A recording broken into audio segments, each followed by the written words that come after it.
3738.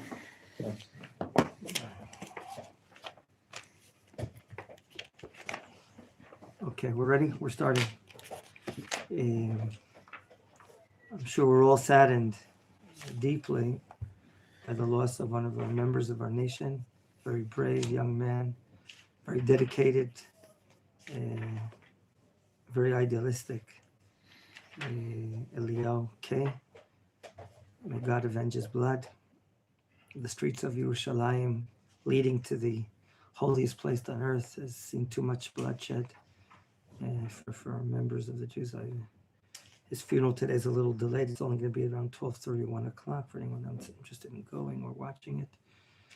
And we pray that this is the last time we have to hear about these matters, and that the blood of Jews in their home country will not be cheap. And we pray for the rising and elevation of his dear soul. We are here, Yosef and his brothers. Yosef is prized. He's unique. His father prizes him. That arouses the jealousy and eventually a greater grudge. A dream that he has where the interpretation of it is not clear. He shares only with his brothers, not his father. Whereas the second dream, which we started learning yesterday, about the Shemesh, the sun, the Areach, the moon, the Achadasar Kochavim, and the 11 stars, Mishtachavim li, are bowing down to me. It seems that the solution to this dream is clear. It seems that it's evident. Who could be the Shemesh and the Areach? The father, probably, and the mother. And therefore, he wants to share it not only with his brothers, but also with his father.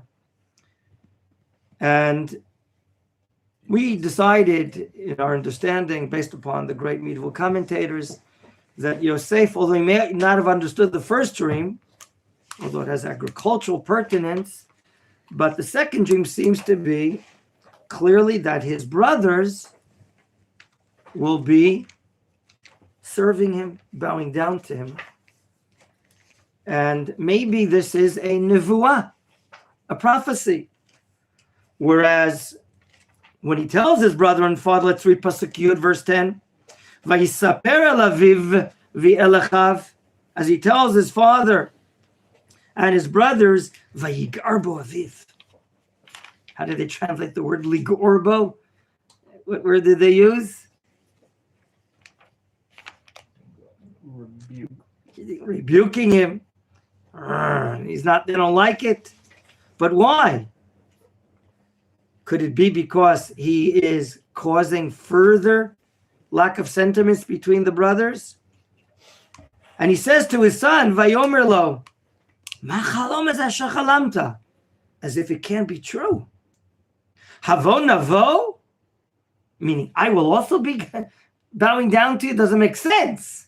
If that is a prophecy, Havo navo ani, shall we come, I, v'imchan, your mom, v'achechan, your brothers, l'shtachavot lecha arza, question mark. Do you see the hey before the word havo? That's the hey of the question. Ha'im, shall we, shall I? And that doesn't make sense. Father bowing down? Question one. Question two, if the Areach is the mother, we already learned that what happened to the dear mother? Passed away. She passed away, Rachel, upon giving birth to his younger brother, Machon Meir. Younger brother, Binyamin, as he was born, the mother, Rachel, passed away, buried on the derech, on the road to Efrat, in the outskirts of Beit Lechem. So because of these questions, the father out loud raises a wonder. Okay? But what does the Torah say in the next pasuk? Vayikanu vo echav. There's jealousy. V'aviv shamar et hadavar. And Rashi explains, shamar doesn't just mean here to protect or guard. At the end of verse 11, Hirsch, do you see it? At the end of verse 11? But rather, he's anticipating. He's waiting it to formulate. He's waiting for this dream to come into reality. He doesn't understand, but apparently Yaakov understands that this, what Yosef is getting, is some sort of prophecy. And he keeps that inside himself, that he's waiting or anticipating. What the Torah shares with us in verse 11, V'aviv shamar et hadavar, he's keeping it inside himself. Okay? And therefore, we have something very interesting. Their second dream adds on to the lack of sentiments, yet the father thinks it's true. He doesn't understand. There are things in Judaism that the human intellect doesn't understand, but it's divine. Classic case in the great sefer called the Kuzari, book 1, paragraph, I don't know, what is it, 86 or 87? The king of Kuzari cannot understand how could it be, even though I admit to the fact if you had a massive appearance of God or revelation with millions of people, I understand it happened because it happened to millions and you keep on passing it on in every generation. But God spoke to man. God wrote, inscribed on those tablets. The word speaking and the word writing are human, material matters of terminology. Are you attesting human things, material things to godliness? This is a great question the king of Kuzari asks the scholar of Israel. But the obvious answer will be, we don't understand. Torah doesn't contradict intellect, human intellect, but often Torah is above. Intelligence of Torah is often above human intellect. I'm going to ask this gentleman who's wearing a lovely new shirt, nice shirt, and I admire your, what do you call it? Your vest? I don't know, what is it called? Pullover. Vest. Do you believe God created the world? Oh, yeah. Now that's the gentleman opposite you. Can you explain to him how God created the world? Revelation. You didn't answer my question. How? How? You can keep on thinking. I don't know. So you see, there are things that we believe in that we have no explanation how it happened. Can you please, Thomas, explain to everyone how God split the Red Sea and the Jordan River? What technique did he use? Wind. You don't have an explanation. Thank you. So these are just a few of many examples that our human intellect cannot provide an explanation. It's above us. But it doesn't mean that there's a contradiction between the Torah and human intellect and rationale. It's just there are many things that are above the human intellect. Yaakov doesn't understand what does it mean that he's going to be bowing down to his son. But he does believe that Yosef perhaps has a prophecy. And in fact, the Talmud says, based upon these verses here, the Talmud teaches us in the Tractate Brachot, page 55, from here, there's no dream without something true in a dream. There's no dream without something true in the dream. Okay, you're the brothers. You're all stars. You're all righteous. Yosef is also righteous. Until now, we analyzed, according to some commentaries, that the brothers are guilty of evaluating judgment based upon assumption, based upon evaluation. And mistakes have been made. And they know that they're supposed to be the building blocks, holy building blocks of what's going to be later, the soul of the world, Nishmat Am Yisrael, the soul of Am Yisrael. They're all holy. They're all special and righteous. And right now, they sense that maybe their liberties, maybe their spiritual freedom is at jeopardy. What do they do? One more point I had a question when I read this and tried to understand this. And before we saw the word sin'ah, which some commentators explain hatred, and I'm trying to explain the name of Rav Kook, they have a grudge. It's not hatred that you and I understand what hatred is about. They have a grudge against Yosef. They have a claim against him. If there was a grudge, in the word sinah, then why are you going down to a level of kin'ah? It says in verse 11, Vayikanu v'ochav, jealousy. If there was sinah beforehand, what are you going down a level? Now there's jealousy. Isn't there first jealousy and above that a greater grudge or hatred?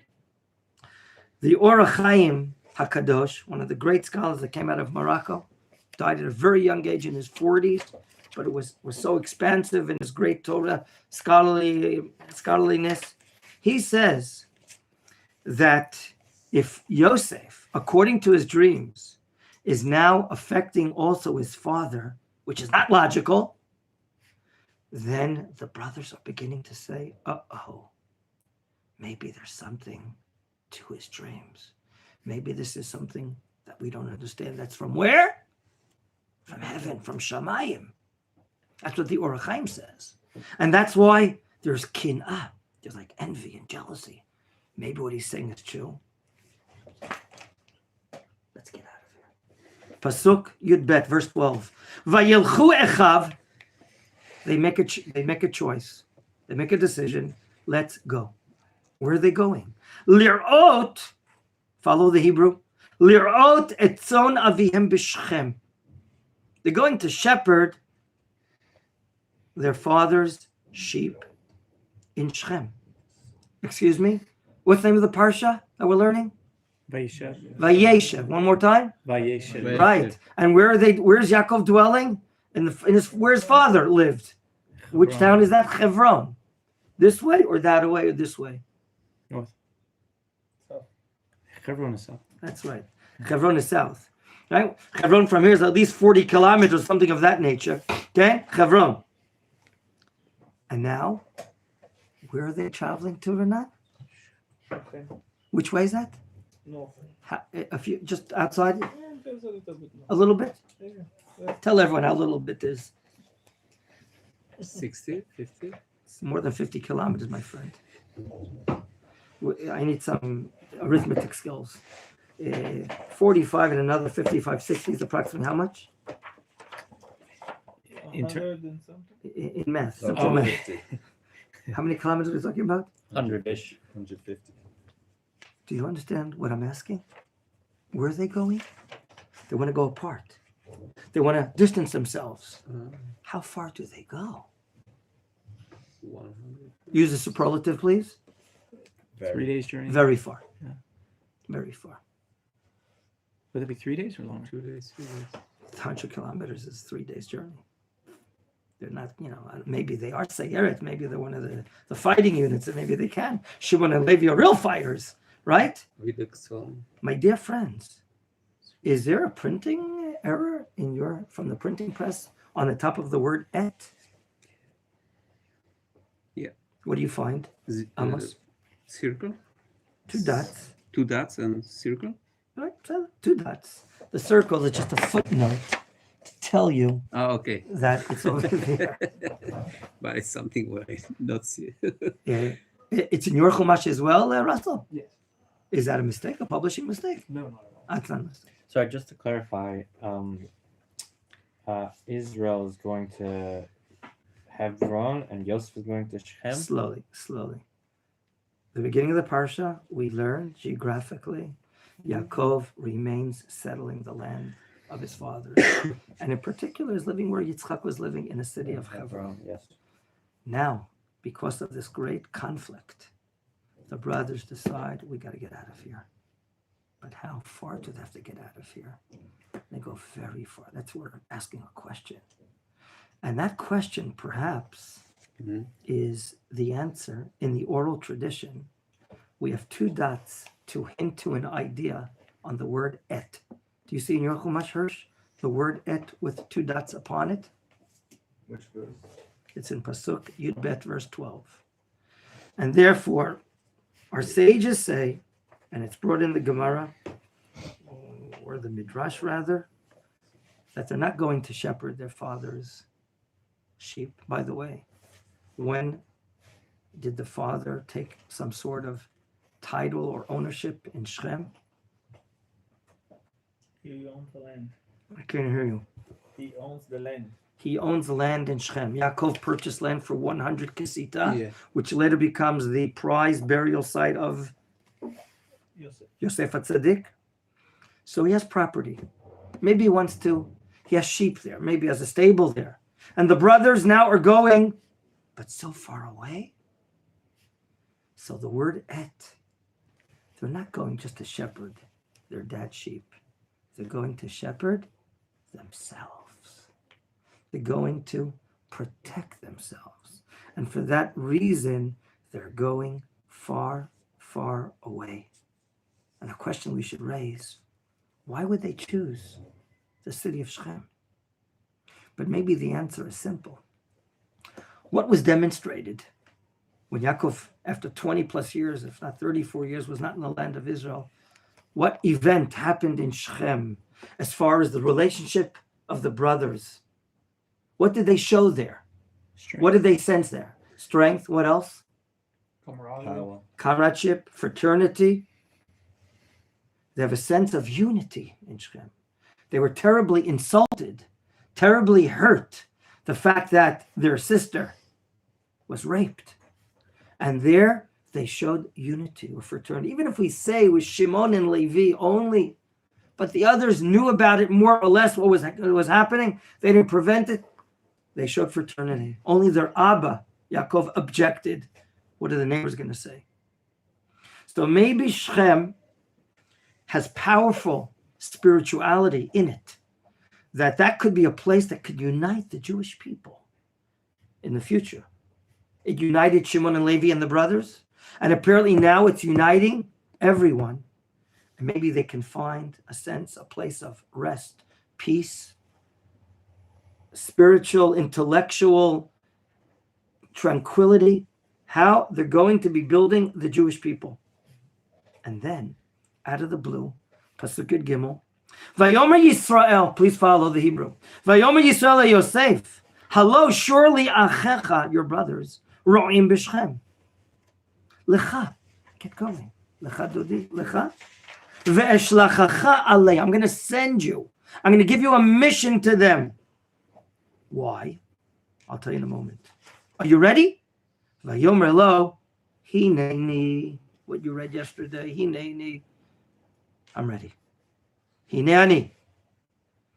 Yosef is a very, very studious, very responsible son. He's so much like Yaakov. Whatever you want me to do, Abba. What's the matter? Don't you know that your brothers can't stand you? I'm going. If my father's sending me, which father is sending him? Yaakov. In my pasuk, it says differently. Israel. Yisrael. Uh-oh. Something more lofty. Something higher. Yisrael as opposed to the name. Yaakov. Yaakov. Yaakov. Yaakov. There you Yaakov. go. Yaakov. So, right? There must be something behind this. There must be a lofty, noble idea. And now he gives him the instructions. Follow me, please. Yudaleh, verse 14. Vayomer lo. I'm sorry. I want to read it again. Vayomer lo. Soft. Not like I just read it the first time mistakenly. Vayomer lo. Softly. With his cool. Lech na ra'eh. Please. Imagine. Your father, you're going to tell your son, please.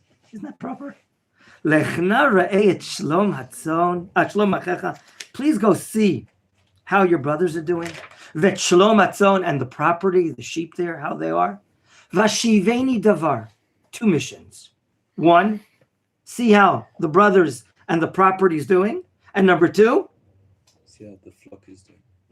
see, okay, 2, the 3 missions. And number 3, Try to make peace with the brothers. 1 second. Vashiveni davar.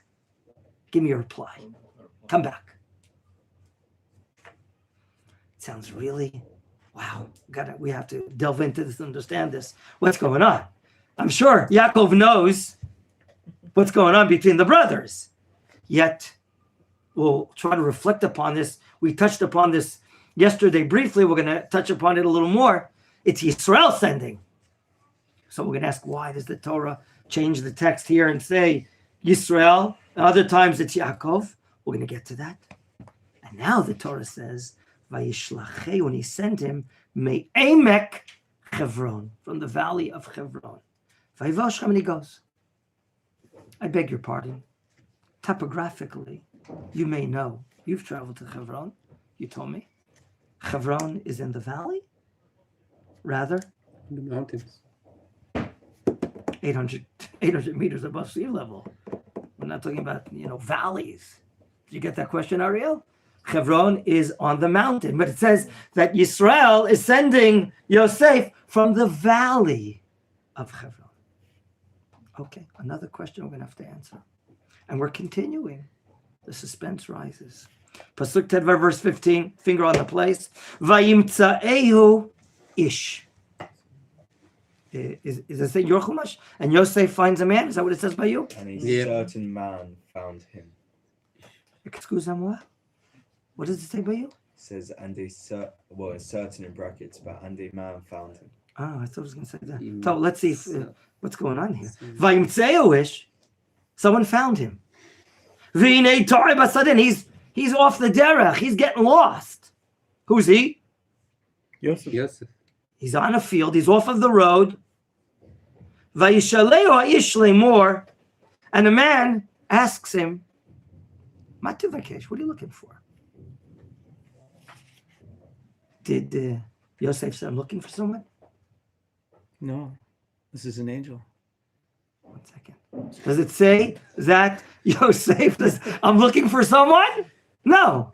But this Ish says, you look lost, apparently, because he found him. If it says that this Ish found Yosef, apparently Yosef is getting lost. And he asks him, what are you looking for? How do you know what he's looking for someone? Several questions. Vayomer, and he says, and maybe we can add to the drama, we can add to the heart, et achai, ani mevakesh. I'm looking for my brothers. Maybe he's saying, I'm looking for reconciliation. Maybe he's trying to say, I'm looking for peace. Maybe he's trying to say, I'm looking to start a new board, a new leaf, a new beginning.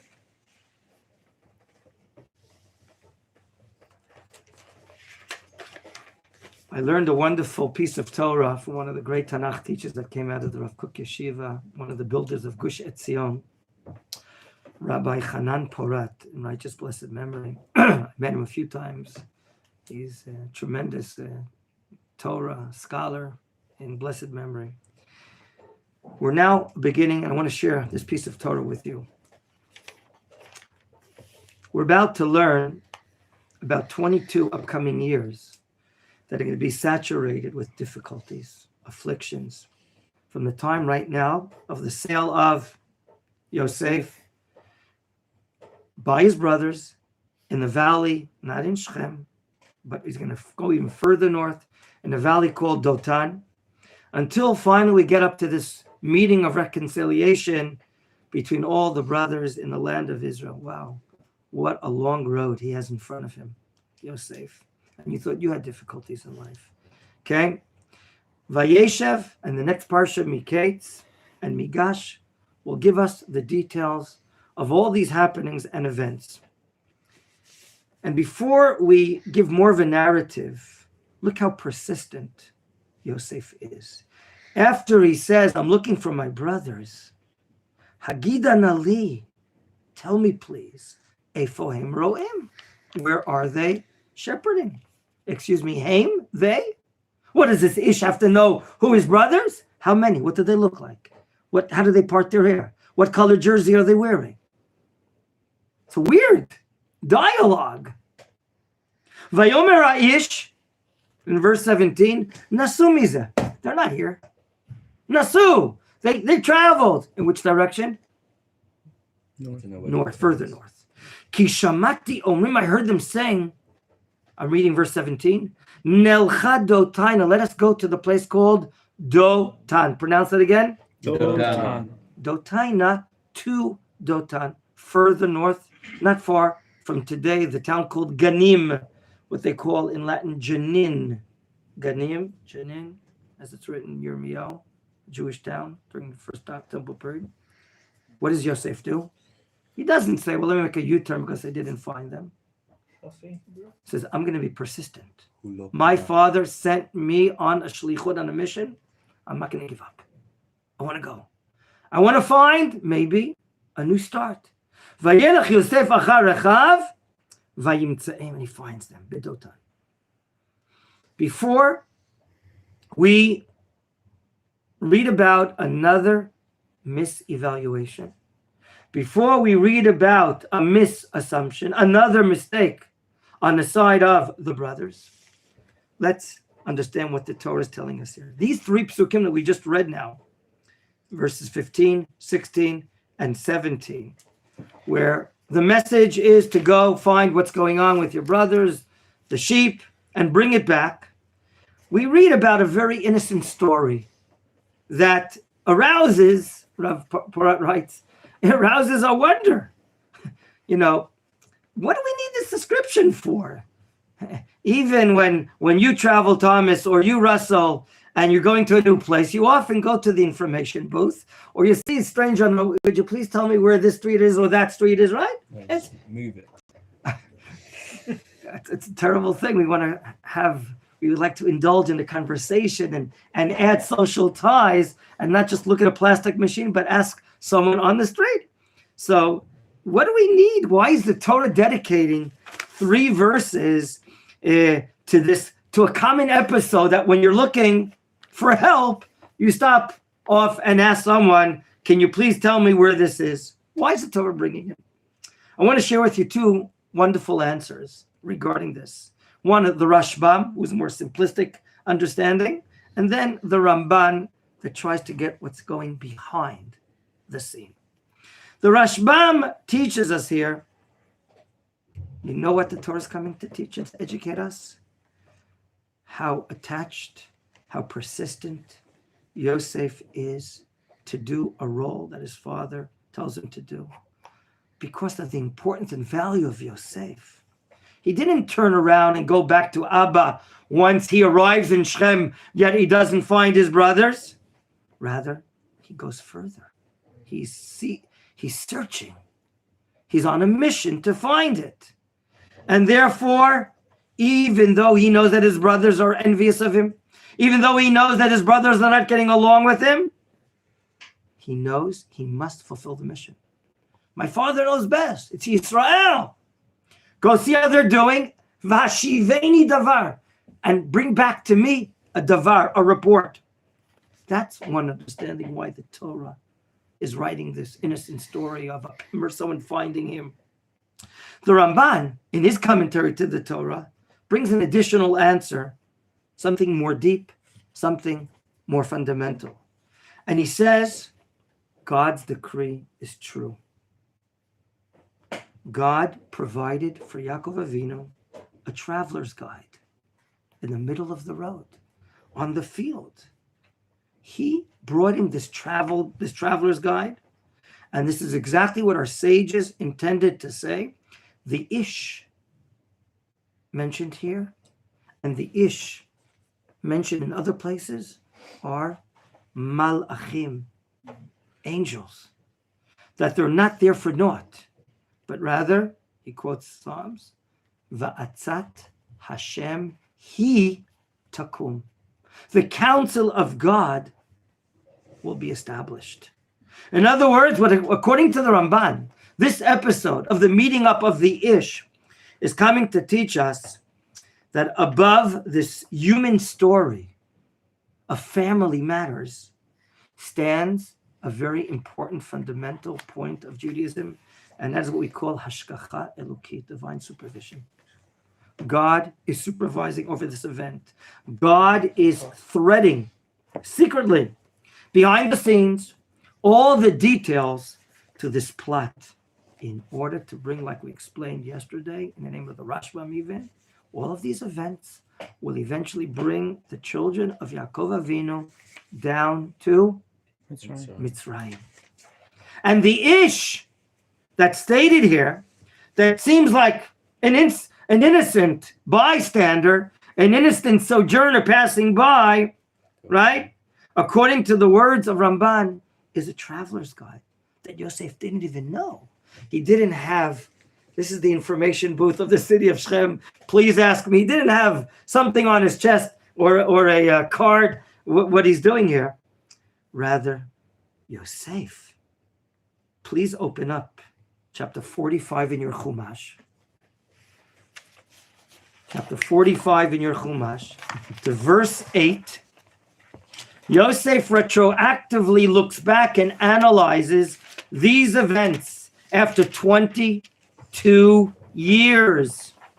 And what does Yosef say to his brothers in chapter 45 in Pasuk Chet, verse 8? And I'm reading in Hebrew, of course. Vi'ata, and now, again, chapter 45, verse 8.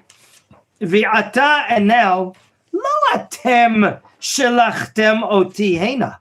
It's not you, meaning your sale of me, that sent me here. Here meaning, where's Joseph speaking in this context? Mitzrayim. In Mitzrayim. Ki, rather, ha-Elokim. In other words, Yosef looks back, does not take his finger and says, you're at fault because of your envy, your jealousy, your hatred, that you sold me unlawfully. Yosef says, I understand now everything what happens. It's all part of God's plot and plan. I said it 4 times. Chapter 45, verse 8. What is a pasuk? But 45. that's exactly what the word the pasuk That's what means. he asked.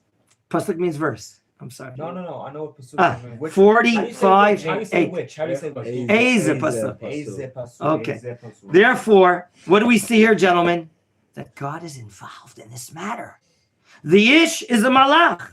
But not only is he a malach, according to the Midrash Tanchuma, they don't just describe that it's a malach, an angel here, just any angel.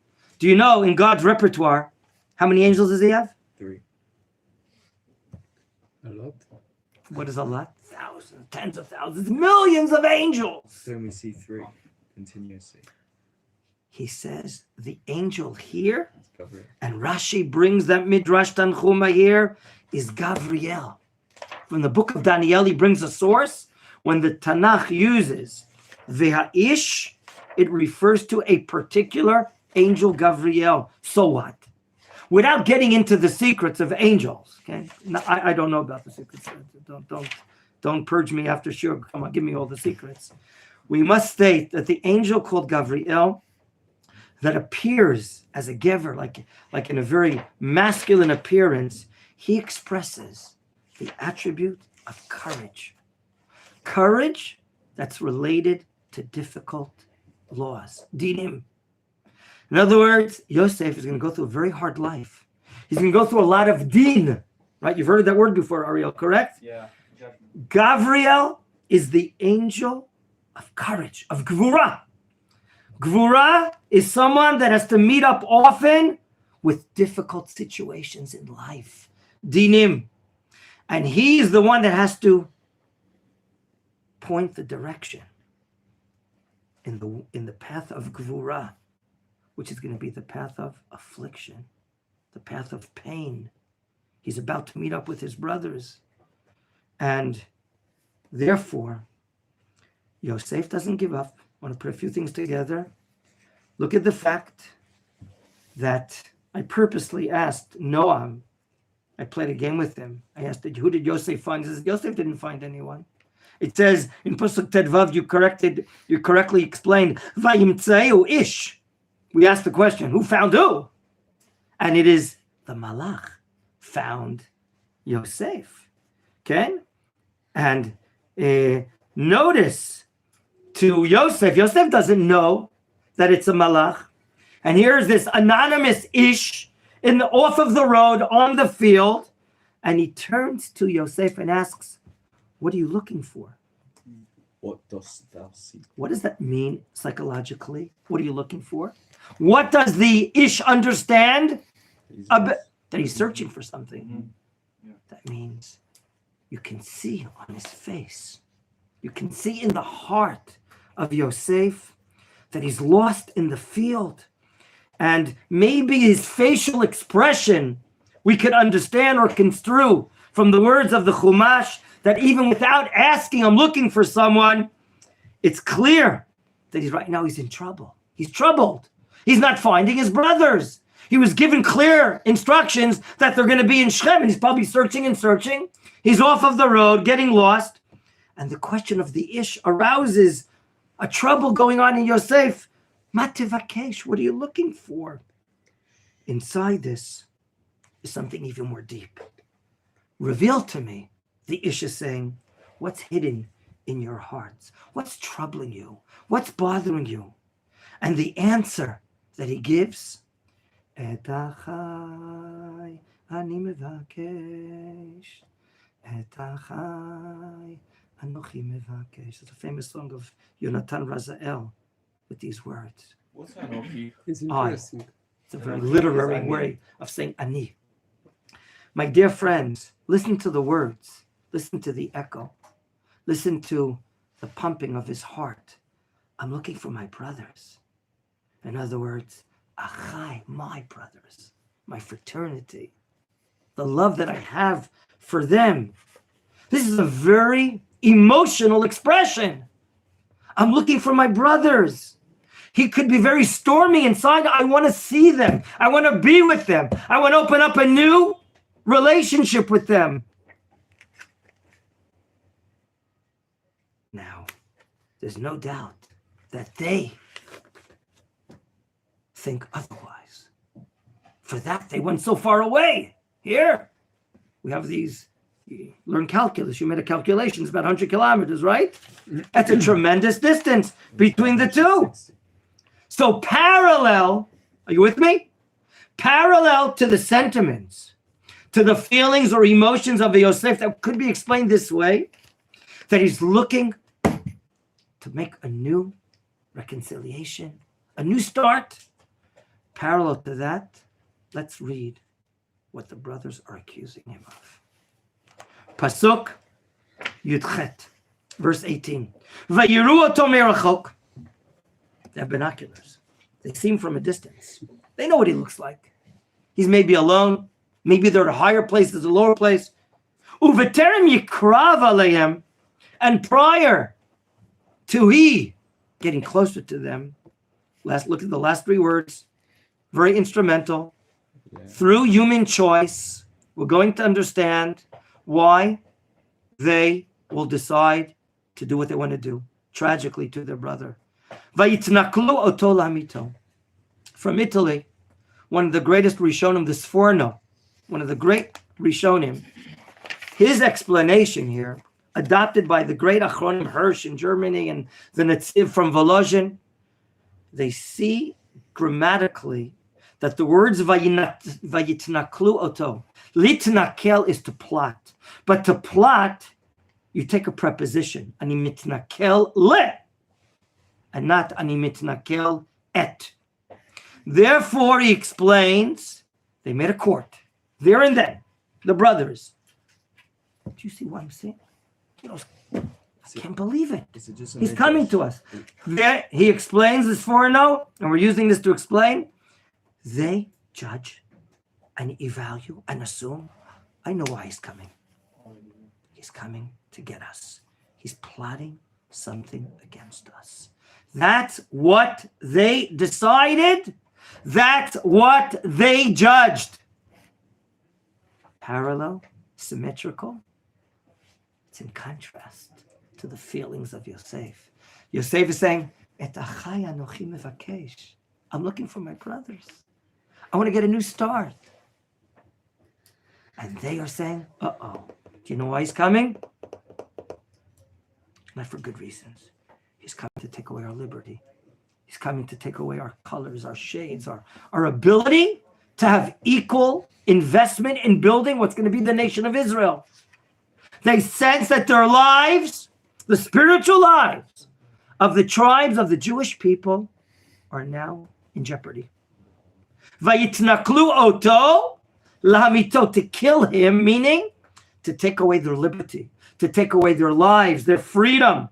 He wants us to bow down to him. He wants us to be subjecting ourselves to him. It can't be. So, a mistake, number 3 at least, by the brothers, what we learned yesterday, assumption, evaluation. They didn't put him on the bench or on the stand to tell us, what are you coming here for? No. And therefore, in Pasuk Yutet in verse 19, after making a clear judgment that this Yosef is plotting against us, okay, and I once had an American clergy, a U.S. Rabbi in the U.S. Army, he's called him a clergyman, that's what they call him in English, a clergy guy. He used to study my shore, used to come year after year for like a few weeks to learn. Thank God he made Aliyah to Eretz Yisrael. Rabbi Boblik, I remember, he was in the U.S. Air Force, I think. He would say, when I learned this, I put this out in his name, there was a motto in New Hampshire that would say, either live free Or die. or die. You heard that? Yeah. Either live free or die. It's so true. That's what they sense. We have to live free. We have to show our colors. We have to show our shades of the building of the soul of Israel. And therefore, verse 19, Vayomru Yishalachim, one says to the other, Hine balachalamot halazeba. The dreamer's on his way. He's coming. And therefore, what do one say to the other? Pasuk 20, the most severe thing. Vi'ata lechuvin hargei. Let's laharog. There's several words to end the life of a person. The most gross words are used in the Megillah of Esther by the hater of the Jews. What does his name remind me? Haman. From the seed of Amalek, Amalek. the grandson of Esav. Here he says, laharog, lashmid, to destroy, to murder, and this and this. Here, let's just kill him. Narogoto, which is death anyway, but it's not the severe words that Haman used. And then what should we do? V'nashlichil, let's throw him b'charaborot, into one of the pits. V'amarna, and we'll say, who are we going to say this to? Yaakov. To the father. Chayara, a wild animal, achalatu. V'nira ma yuchalamotav. Although Rashi says it's Ruach HaKodesh saying this answer.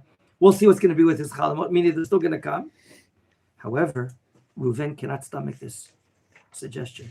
Pasuk Kavala vayishma Reuven vayatzileu miyadam. He wants to save his brother. Why dafka?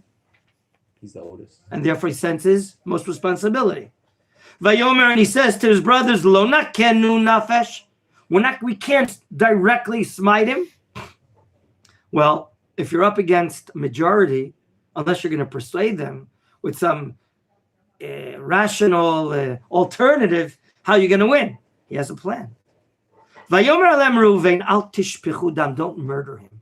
Lishpoch is to spill blood, literally. Don't murder him. What is it called? What is manslaughter in English terms? When you cause the death or you kill him directly. What is cause manslaughter? the death. Caused what? it accidentally. Causing death, but not directly killing. Is that the word? The term manslaughter? I think what Reuven is suggesting is what they call in English manslaughter, meaning let's not directly kill him, but as a result, he will die. And then you're exempt from the commandment in the Torah called do not murder or kill, which is directly killing. How do we mean it? Let's read it. Vayomer lam Reuven al tishpichu dam. Don't spill his blood. Hashlichu oto. Throw him. Lower him down. That's what the word lashlich here means. Lower him down to where? Elabura zera sheba midbar. There's a big pit here in the desert where they are in the Dotan era. V'yad al tishlichu, but no one should directly hit him. What type of matter is this? And now we read the second part of the Pasuk in 22. Leman, so that hatziloto miyadam. Excuse me? Is that what he's saying to the brothers? No. The Torah is telling us in a narrative, as Amos says correctly. His intention is being revealed. He's going to come back. How does God know his intention? He's God. He's God. That's what I forgot.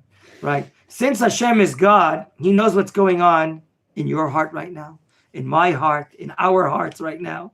Right? His plan is, let's lower him down, throw him down there. And are there food services in the bor? No, probably not. No food I services. remember there being a snake. What's going to happen as a result of there no food services for a few hours? They stole. He's hungry. And what happens if there's no food service for a few days? He's thirsty. And what happens if a week passes or whatever? He dies. He dies. And a cold. Okay? The plan of Reuven is let's not directly kill him. We shouldn't be violating one of the 10 commandments, even if we disagree. Again, they understand that their liberties to build the Jewish people are being taken away. They feel that right now they're going to be attacked by Yosef. Not allowing them to live is equal to death. We can't allow this. We purposely went farther away to live harmoniously, to build the nation of Israel in the proper way. It can't be that some of us are going to be subdued and bowing down to one of our brothers. It can't be that one is going to be supreme right now. They don't understand how such a thing can happen. Therefore, they feel that their lives are at stake. Their spiritual, idealistic, ideological lives are at stake. We have no other reason. Reuven thinks, I'm sorry, some of the brothers, and some say Shimon and Levi, they're a little rowdy. Of all the brothers, the ones that killed the men in Shem. The men in Shem. And Reuven said, let's mellow down slowly. Let's not murder directly, but we'll just lower him down there and no one touch him. And his plan is, though, to save him. Okay? Gentlemen, it's very unusual that the Tanakh reveals what's going on in the hearts of the figures, the images, the person that we learn in the Tanakh. Apparently, there could have been here a very hot argument between Reuven and the others, and therefore he's able to lower their demands and get their accordance to do what he has to do. And do they listen? Pasuk 23. Vayikasher by Yosef elachav, when he arrives, Vayafshitu et Yosef kuntato. The kutonet is a symbol of the envy, the jealousy, even the hatred, the grudge they have him. Ektonet apasim hashalav. Vayikachu, verse 24. Follow the Hebrew reading, please. Vayikachu vayishlichu oto abora. I often, for many years, limited myself to the word lashlich, which in common Hebrew means to toss, to throw away. Until I saw the Netziv of Volozhin, Naftali Netziv of Berlin, he explains lashlich is to lower down. Why am I saying this? Because can you tell me the depth of this bore? Let me keep on reading. I want to say that they're lowering him down and not throwing him down. And then it says vabor reik. Narratively, we learn that this bore is not filled with what? Ein bo mayim. There's no water. However, you wanted to say the name of our sages, Gemara Masechet Shabbat, what's in there? 2 objects with the letter S in English. And, thank you, snakes and scorpions. Do you get along with snakes and scorpions? No. I didn't think so. Do you, Thomas? No. I didn't think so either. You might be in the wild out there in Carolina, but out in the wild so you can escape here and there. But inside a closed bore, spell the word bore. Bet Vav Resh. Bet Vav Resh. Now, I want to say many years I had difficulty understanding this because I always thought the word lashlich, I said, is to toss. I'm going to raise my question in a moment. Gee, the plan of Mr. Reuven is not to kill him. If you throw or if you toss someone, place him in a cage with a tiger or a leopard, that's just like killing him. So what plan is this? Reuven is putting him in a bore with snakes and Wait, scorpions. so how do we get the snakes and scorpions? Oral Torah. Oral Torah. Gotcha. So why does it say the pit was empty? Midrash. Habor reik. What is it empty of? What generally is inside a no bore? water. Rainwater. But you know what else is in there? Snakes and What else is in there? Nechashim and akrabim, snakes and scorpions. So the question we're still raising is, isn't that murder? Yeah. Yeah, it is. Who has an answer to the question? You can say it's the fault of the snakes and scorpions. No, it's not the fault. They're doing what they have to do, man. They live in the deserts in all these places. Maybe he trusts in Hashem that he will save him. Reuven is tossing him in a bore with snakes and scorpions. This is related to Ner Chanukah. The Gemara was a Kaf Bet or Kaf Aleph in Kaf Bet in Pasuk 20 in page 22. To what height should we light Ner Chanukah? At what height? For tefachim. It says Above 3 tvachim I think it's until like the something- height. This is a I think it's like tefach. 4 cubits or something. Well, slowly. Let's talk in the language of our Chazal. This is a tefach. Can you repeat that?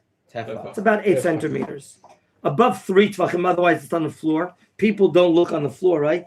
What is the purpose of lighting Ner Chanukah? What business are we in? Show up. PR, public relations. We're publicizing the miracle of God. Correct or not? Yeah. Now, so Thomas, you say correct, it has to be above 3 tvachim. 1, 2, 3. This height from the ground. Under, preferably, what did you learn already? Did you learn it? Window? Under 10 tvachim. Oh. That's 80 centimeters. However, if you light it above 10 tvachim, above 80 centimeters, still okay. Until it's at what height?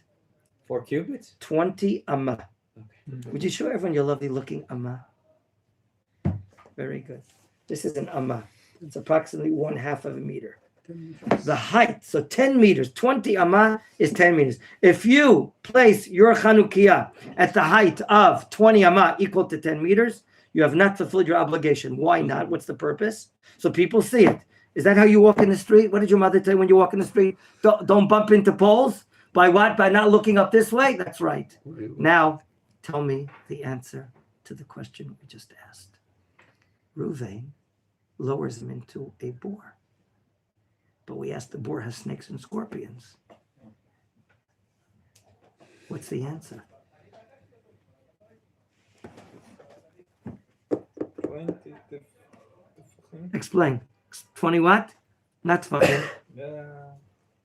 Aman. The boar has the depth So you can of 10 meters. 10 meters, 20 amma. Therefore, you can see it. Ruvain You don't does know. not see the snakes and scorpions. The eye, Oh. just like it doesn't see going up 10 meters high, that's not what you look in the street. So too, in the depth of a boar, you cannot see the depth of 20 amma, which is equivalent to 10 meters. Ruvain didn't know there were what? Snakes and scorpions in the boar. And that explains also the word lahashlich, which I said in modern day Hebrew means to throw. Here it can mean to throw. If you throw someone into a boar 10 meters high, what's going to happen? They die. He's going to die. It's killing him, isn't it? Yeah. 10 meters, what is that? For us that come from the area of feet, it's about 3 stories high, Russell. 10, am I right? Yeah. 3 stories high? 2, 3. Yeah. Yes? 3. It's about 3 stories high. If you throw someone down a boar, which is 3 stories down, that's murder. He did not know 35 feet. Aleph, that there's snakes and scorpions, and therefore vayashlich, that does not mean to throw, it means to lower. And I can back it up with a Mishnah in Masechet Tamid, chapter 1, Mishnah 4. I wrote down here that I see the Mishnah uses the word lashlich, which is to lower down. And that's our share for today. I'll be happy to hear questions. I was a little off topic, but like if people live in an apartment building, how do they light like menorahs? So the Talmud says, persons that don't have the entrance to their house, they light at a window that people can see by the window.